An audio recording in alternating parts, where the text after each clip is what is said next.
Hey everyone, it's Stephanie here today to talk to you about a book that I received, Journey to the Heart, Daily Meditations on the Path to Freeing Your Soul. This is by Melanie Beattie. It's been out for a while, but my cousin just gave it to me at the end of last year, and it's an amazing book. I read it every day, and I actually get really excited to wake up in the morning so that I can read what today's meditation is going to be and see how it's going to be impactful to me. And because I know I'm not the only one on this journey of, personal development, spiritual development, conscious professionalism, I wanted to share it with you and see if you enjoy it as well. And I do encourage you to get the book.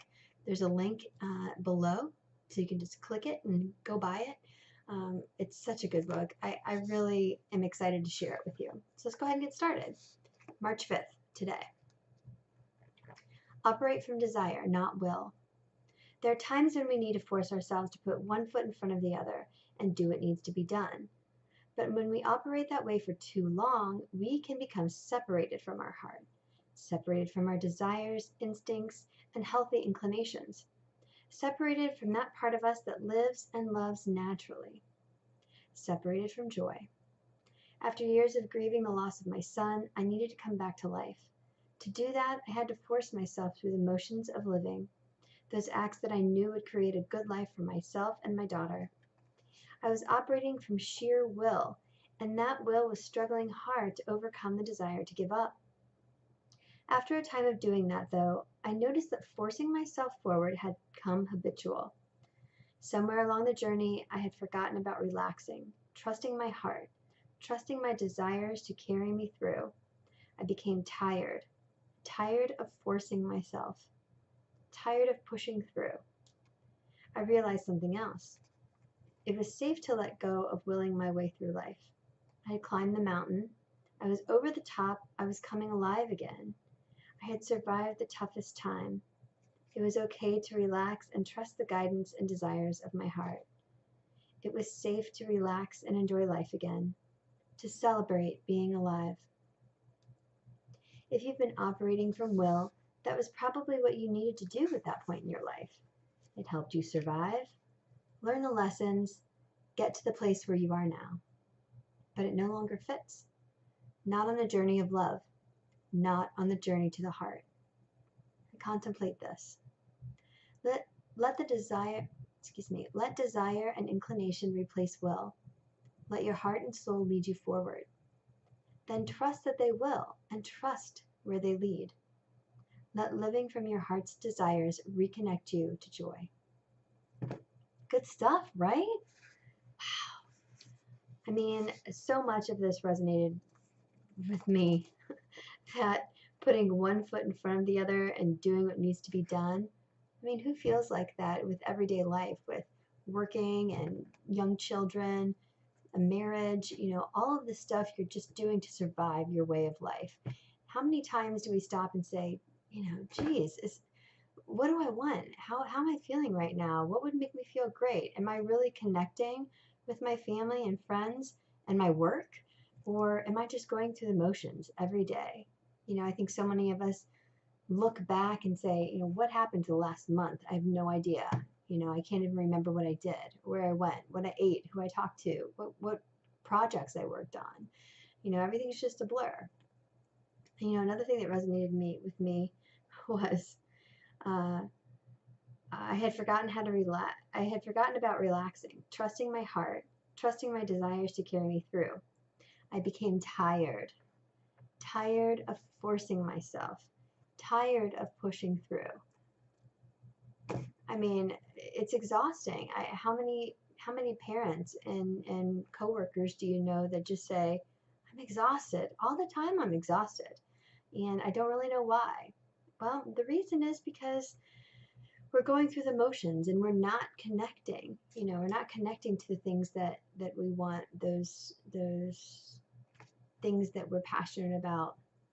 We're not stopping and taking time to really connect with what we're doing, and making conscious decisions about what we want for our life, what we want for our family, what we want for our work.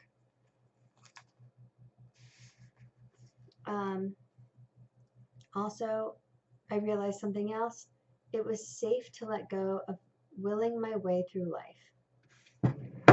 That's something that for me was very powerful. Everybody talks about, you see all the inspirational t-shirts or messages or memes online that say, just trust that everything's going to be okay, and follow your dreams, and just trust that they're going to come true, or whatever. Trust, trust, trust. Very inspirational. In practice, it's pretty freaking terrifying.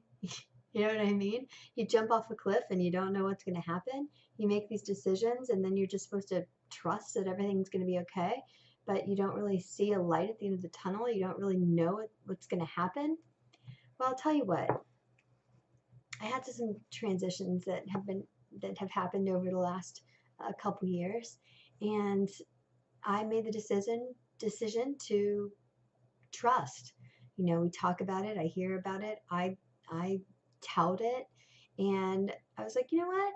I'm really going to commit to just trusting and following my inner knowing, and being open to the synchronicities that come into my life and the intuitive messages and pings that come in, even more so than I was before. It was just deepening that commitment. And it's really been a wonderful experience. It's really, I have a sense of peace about life that I haven't had in a really long time. So that right there has been powerful for me.